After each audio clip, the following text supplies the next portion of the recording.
네, 안녕하십니까. NIO 임플란트 연구회 장윤재입니다. GBR에 대해서 바이오스 사용, 바이오 가이드 사용에 대해서도 한번 알아보았고요. 여러 케이스를 가지고 롱텀 팔로우를 한번 알아보았습니다. 자, 또 다른 하나의 케이스를 이제 보여드리도록 하겠습니다. 본 높이는 충분해요. 넓이도 충분하고 높이도 충분해요. 근데 볼 밀도가 나쁜 사람이 의외로 많습니다. 대개 보면은 남자분들보다 여성분들이 골 밀도가 나쁜 경우가 많은데요. 여성분들은 이제 폐경이 지나고 60 정도 되면은요, 대개 한 8, 90%가 골 감소증이 있다라고 이야기를 하고 있거든요. 그리고 그 중에서 한 15%에서 20% 정도는 골 다공증 환자라고 그렇게 많은 케이스가 보고가 있습니다. 골 밀도가 약한 분들이 의외로 많거든요. 그래서 여기에 새로운 치료골 이식 방법을 제가 한번 개발해 보았습니다. 이름을 BIBC 테크닉이라고 지어 보았습니다. B, Bone Density Increasing by Bios Compaction, 이렇게 BIBC. 혹은 또 바이오스를 안 쓰시는 분들도 있을 수 있기 때문에 제가 Bone Density Increasing by Artificial Bone Compaction, 이렇게 말을 붙여보았습니다. BIBC 테크닉을 한번 제가 이야기해 보겠습니다. 이분은 제가 첫 BIBC 테크닉을 한 케이스가 되겠습니다. 2008년도에 이제 첫 시작한 케이스가죠. 그러다 보니까 20년 팔로우는 잘 되지 않는데요. 자, 20번대에 임플란트를 식립하는데 이분은 비구니 스님이십니다. 그래서 고기를 안 드시고 야채만 많이 드시다 보니까 뼈가 아주 소프트한 걸 볼 수, 시커멓죠. 소프트한 걸 볼 수 있습니다. 3개의 임플란트를 식립하기 위해서 오셨는데요. 보시면은 이쪽 자리에 아주 소프트한 걸 볼 수 있습니다. 마이너스 73, 마이너스 104, 마이너스 20 이런 식으로 되어 있죠. 그래서 일단은 제가 이제 드릴링을 해서요. 그리고 높이도 좀 적고 해서 오스톰도 했습니다. 그래서 바이오스를 이제 컴팩션을 하게 되는 거죠. 자, 이렇게 해서 일단은 3개의 임플란트를 식립을 했는데 타입 5죠. 1, 2, 3, 4가 아니라 타입 5라는 것은 아주 약한 뼈죠. 그래서 임플란트 심어도 스피닝이 됩니다. 혹은 약간 모빌리티도 있기도 해요. 스피닝이 되는 거죠. 그래서 예전 같았으면은 스피닝 되는 임플란트를 심을 수가 없지 않습니까? 이럴 때는 GBR 먼저 하고 나중에 어프로치 해야 되는데 시간이 오래 걸리잖아요. 1년 이상 걸리지 않습니까? 그래서 제가 이 경우에 BIBC 테크닉을 사용해 보았습니다. 제가 만든 방법인데요. 이 나사 구멍을 다이아몬드 바로 홀을 이렇게 뚫습니다. 한 1mm, 2mm 정도 지름이 되도록 홀을 뚫고요. 거기에 바이오스를 컴팩션하게, 요것은 이제 아말감 컨덴스죠. 그걸 가지고요. 본을 집어넣죠. 그래서 모든 자리에 구멍을 내 가지고요. 이렇게 본을 컴팩션 시킵니다. 아주 단단하게 안 들어갈 때까지 계속 집어넣습니다. 그러다 보면 어느 순간 멈춥니다. 빈 공간이기 때문에 생각보다 뼈는 많이 들어갑니다. 그래서 컴팩션 해서요. 임플란트 하고 난 뒤에 캡을 다시 닫아 보면은 아까 스피닝이 되다가요. 컴팩션 넣었기 때문에 이제는 스피닝이 되지 않습니다. 단단하게 고정된 것을 볼 수 있어요. 어느 정도. 자, 그래서 이제 슈츠를 했죠. 이제는 스피닝이 되지 않습니다. 단단하게 고정되었습니다. 금방 이제 사진을 찍어 보았습니다. 보시면은 이 자리에 본이 들어간 것을 볼 수 있습니다.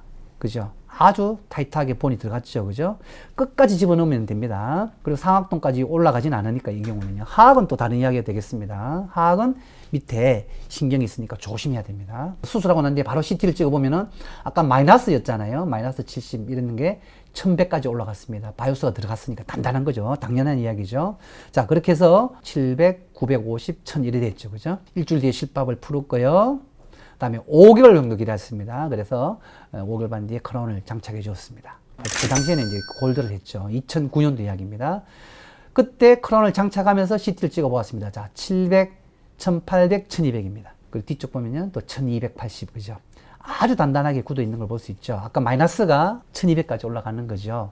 그렇게 해서 이 환자분은 크라운을 사용하고 있는데요. 자, 9년 5개월 후에 팔로업 사진입니다. 딴 데 임플란트 하기 위해서 오셨죠. 보시면 이때 CT 한번 찍어 보았습니다. 1200, 1700, 1500 아주 단단하죠. 잘 사용하고 있는 모습을 볼 수 있습니다. 요거는 2023년에 찍은 파노라마 사진입니다. 요거는 수술하고 난 뒤에 15년이고 지금은 이제 한 18년 정도 되었는데요. 스님께서 좀 연세가 많으셔가지고 요 근래 점검을 잘 못하시고 오시는데 어쨌든 잘 사용하고 있는 모습을 볼 수 있습니다. 요 하얗게 컴팩션 된 뼈를 볼 수가 있죠. 이렇게 해서 스님께서 잘 사용하시는 모습을 볼 수가 있습니다. 약간 금이 리세션 돼가지고요. 임플란트 내기 노출된 모습은 볼 수 있죠. 그러나 잘 사용하고 있고 여기도 보면 하얗게 뼈가 잘 컴팩션 된 걸 여전히 유지되고 있는 걸 볼 수가 있습니다.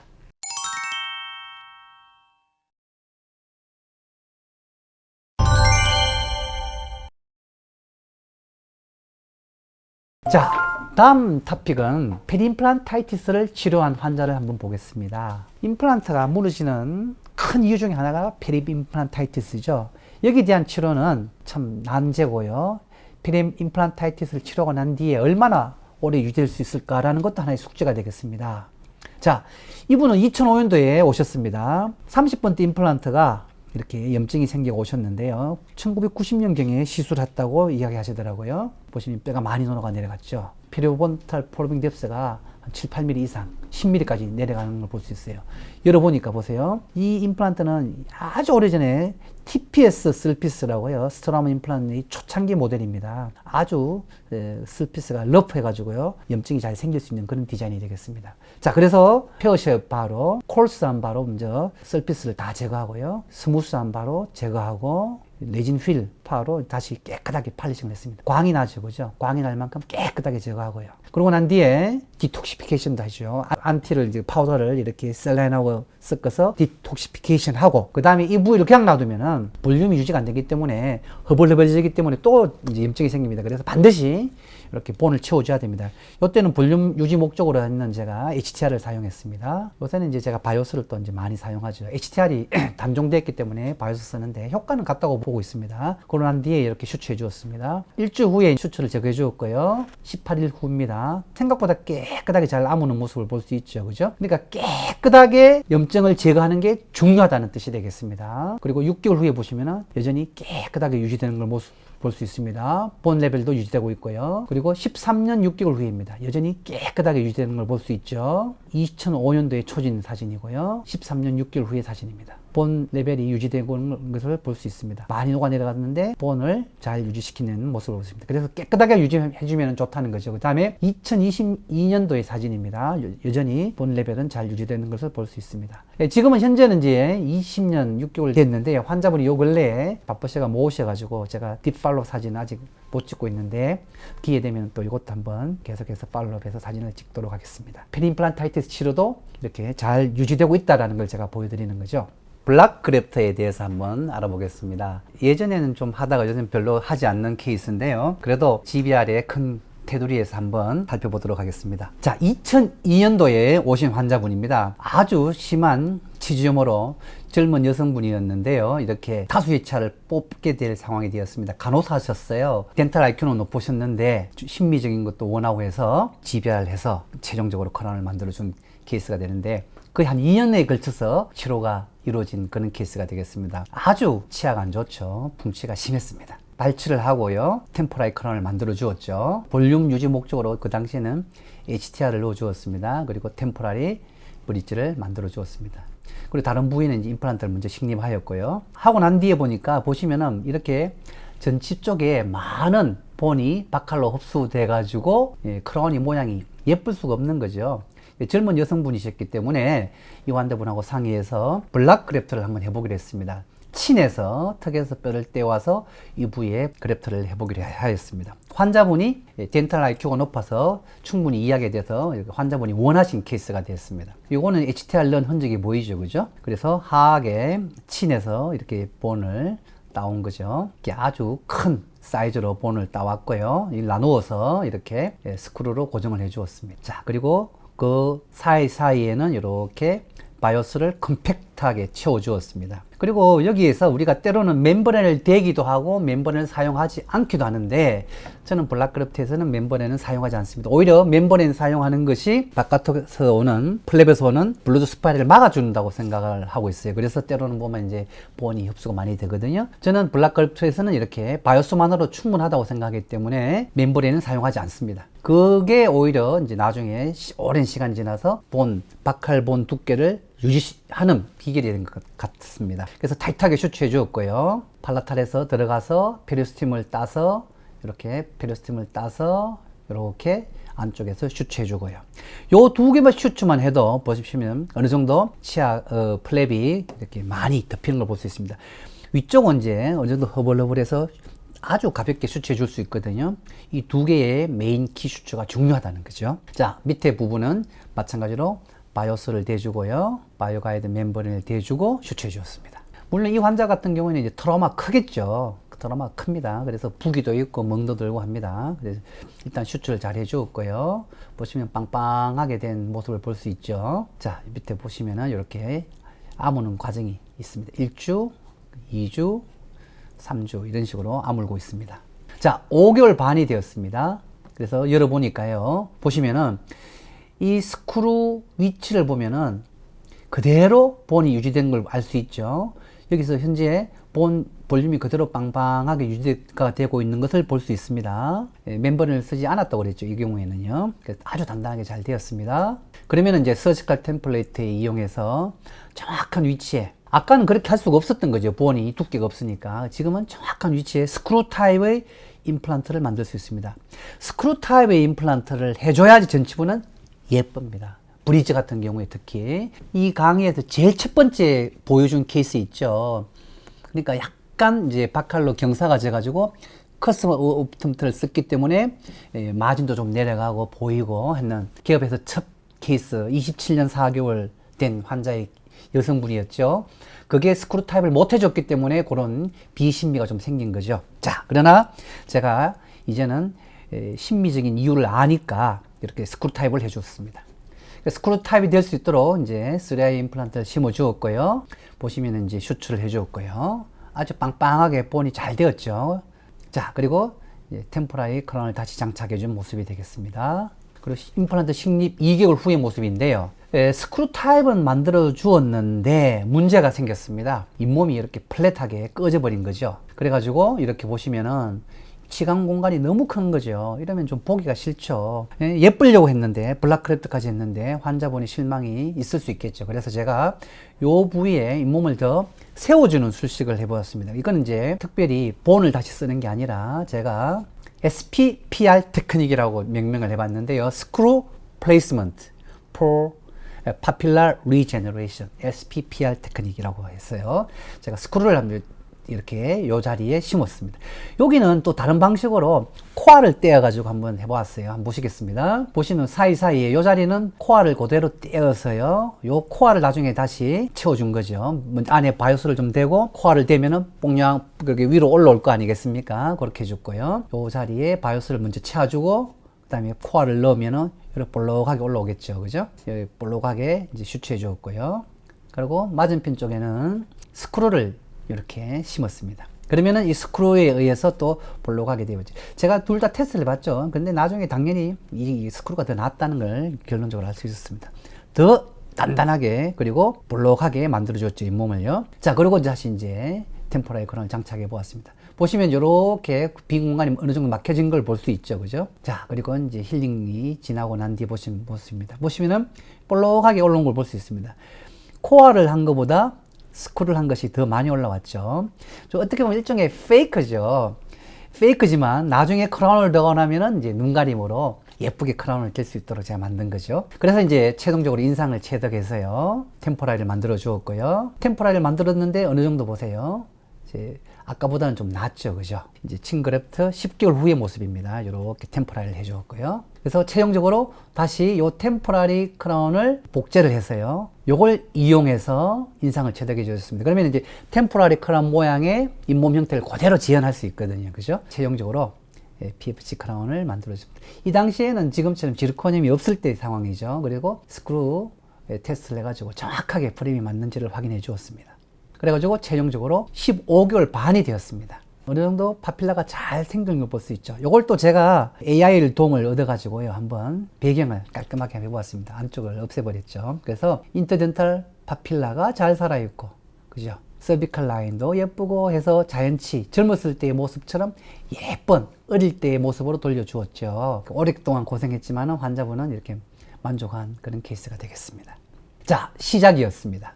블락그래프트 했지만 이 공간이 문제가 되었습니다. 그래서 제가 스크루를 심어 주었고요. 최종적으로 이렇게 좋은 형태의 모습을, 그래서 이런 블락그래프트 케이스가 있다는 것도 이제 알려줍니다. 자, 그래서 2년 후에 팔로업 체크업이고요. 잘 유지되고 있죠. 그 다음에 2022년도인데요. 자, 2005년도에 이렇게 팔로업 하고는요, 이 환자분이 한동안 안 오셨어요. 오라고 해도 안 오셨어요. 정말 오랜만에 17년 만에 오셨어요. 보십시오. 2005년 후 마지막 그 팔로우하고 17년 만에 오셨어요. 이때 오셨는데 염증이 생기고 있어요. 염증이 생기가 피가 나니까 온 거예요. 보시면 이제 PFG다 보니까 파절도 되고 했죠. 이제 심미적으로도 문제도 되고 했는데요. 환자분은 이게 문제가 아니라 염증이 생겨서 오신 거예요. 17년 만에 오셨어요. 저는 너무 안타깝죠. 왜 계속 오셨으면 제가 잘 관리를 해줄 수 있었는데. 칭그레프트 후에는 20년 된 이야기죠. 그죠? 20년 후에 오신 겁니다. 요거는 파필라를 위해서 잘 유지해야 되니까 요걸 놔두고요. 나머지 다 오픈을 해가지고요. 플랩 오피를 해줬습니다. 잇몸 염증을 다 제거해주고요. 새로 수출해 주었습니다. 그리고 이제 잘 아문 모습이 되겠습니다. 요 포셀린 파절다고 했는데 환자분은 이건 본인이 이제 개의치 않아 하셨습니다. 이분도 이제 60이 넘으셨으니까 여기에 대해서는 크게 문제가 되지 않아서 그대로 지금 사용하고 있는 그런 케이스가 되겠습니다. 그래서 염증 치료하고 난 뒤에 1년 반 뒤의 모습인데요. 칭그레프트하고는 21년이고 현재는 이제 3년 동안 지금 이분도 바빠서 좀 모으고 계시는데 24년 된 케이스가 되겠습니다. 이 모습이 이렇게 했지만 그러나 이렇게 진지발 라인이라든지 인터덴탈 파필라는 어느 정도 잘 유지시키는 그런 케이스가 되겠습니다. 자, CT를 찍어 보았습니다. 보시면은 하운스필드 유닛대가 2000 이상, 1200, 1200 이렇게 잘 유지되고 있는 모습을 볼 수 있습니다. 그래서 칭그레프트하고 바이오스를 사용해서 오랜 기간 20년 팔로업이고 현재는 24년 정도 되었습니다. 잘 사용하고 있는 그런 케이스를 제가 소개해 드렸습니다. 또 다른 케이스를 하나 보여드리겠습니다. 2002년도에 오셨습니다.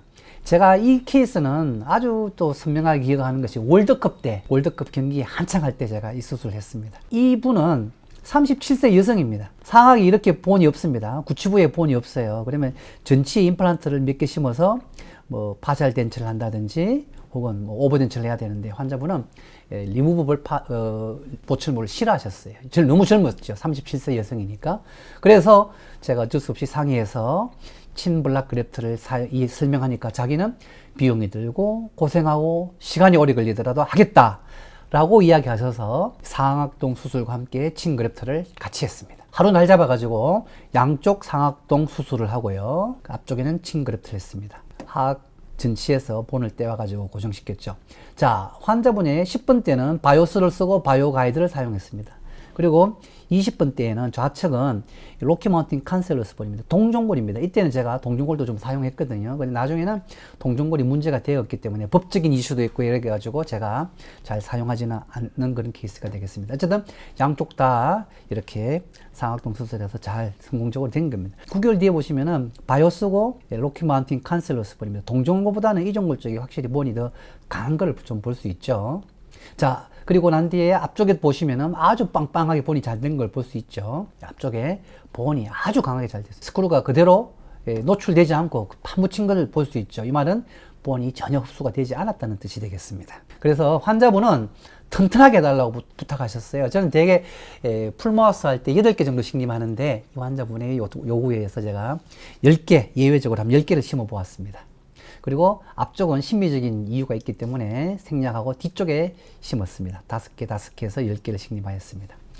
그리고 스크루 타입이 다 가능하게 되겠죠. 아주 이제 본 볼륨이 두꺼우니까 스크루 타입이 가능한 그런 이제 보충이 되겠습니다. 4개월 정도 힐링 후에 이제 인상을 체득해서요. 정확한 프레임이 맞는지를 확인하고 이거 스크루 터닝 테스트입니다. 확인하고 난 뒤에 VD를 맞추고 페이스 트랜스퍼에서 왁스업을 해서 환자 구강 내에서 상의를 하는 거죠. 교합을 상의하고 립 프로파일도 상의하고 바깥쪽이 빵빵하니까 프로파일은 좋습니다. 그래서 비스크한 상태로 하고요. 그래서 최종적으로 비스크에서 최종적으로 크라운을 만들었습니다. 그리고 난 뒤에 이제 구강내 장착하는데 이것도 이제 전기 방전을 했습니다. 제가 전기 방전한 지는 거의 한 5년 정도 되는데요. 그냥 일반 크라운하고는 달리 전기 방전을 하고 나면은 캐스팅을 하더라도 골드 실린더를 사용한 것처럼 아주 섬세하게 샤프한 모습을 볼 수 있습니다. 전기 방전하면은 대개 한 10 마이크론의 정밀도를 나타낼 수 있거든요. 그래서 원 스크루 테스트를 했을 때 한쪽만 잠궈도 맞은편 쪽은 뜨는 게 없죠. 아주 패시브한 핏을 갖출 수 있습니다. 그래가지고 최종적으로 15개월 돼가지고 이제 상악 모든 보충물을 해줬습니다. 하악도 물론 다 끝났죠. 그렇게 해서 풀마우스 브릿지를 해주었고요. 자, 그리고 교합도 정확하게 설정해 주었습니다. 보세요. 립 프로파일 보십시오. 블락 그래프트를 해주었기 때문에 전혀 문제 없이 잘 자연스러운 모습을 볼 수 있고 환자는 기능과 심미 모든 것을 만족했습니다. 이 당시에 37세였죠. 그 다음 해에 38세에 이게 끝났죠. 그러고 난 뒤에 이제 잘 사용하고 있는 모습을 볼 수 있습니다. 14년 뒤에 팔로업 사진입니다. 보면 잘 사용하고 있고요. 올해 2월 19일에 왔습니다. 23년 7개월 사진입니다. 23년 7개월 후의 모습을 보시면은 여전히 본 레벨 잘 유지되고 있고요. 특별히 문제 없이 잘 사용하고 있습니다. 구황내 사진입니다. 23년 7개월입니다. 아주 깨끗하게 염증도 없이 약간의 이제 리세션이 있죠. 이건 자연스러운 현상이 되겠죠. 약간 리세션이 있습니다만은 전혀 문제가 없이 잘 사용하고 있습니다. 환자분은 아주 만족하고 있죠. 2002년도에 37세 여성이었습니다. 오버덴처 거부했죠. 지금은 61세의 중년 여성이 되어서 나타나고 있습니다. 저와 같이 함께 세월을 나이를 먹어가고 있는 그런 환자가 되겠습니다. 그래서 환자분의 만족도는 좋았습니다. 감사합니다.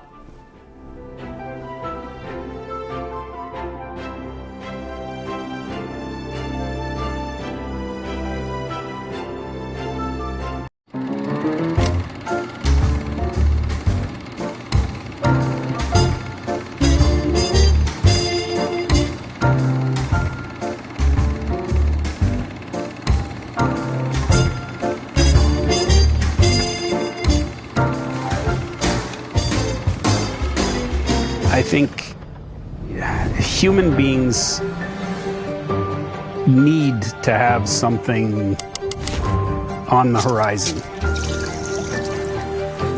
Everything one knows, everything what you have in your mind and you think is right is an obstacle to go new ways. If you're not afraid of making mistakes, then you're much more open to do things that maybe have a high likelihood to turn out wrong, but they have a likelihood also to turn out extraordinary. We said we want to be number one in 3 years. I mean, we were, of course, also a bit lucky, but we were number one in 3 years. If you are afraid of being blamed or of losing your job because you made a mistake, you will stand still, you will not innovate. It's, you have to be brave. Because the enjoyment after you finish something that you've never done before seems to be better than to redo something that's already been done. Because you made a change in the world. I know it's a little part of the world, and you really feel so good about this, It goes beyond bone regeneration. We were talking about life.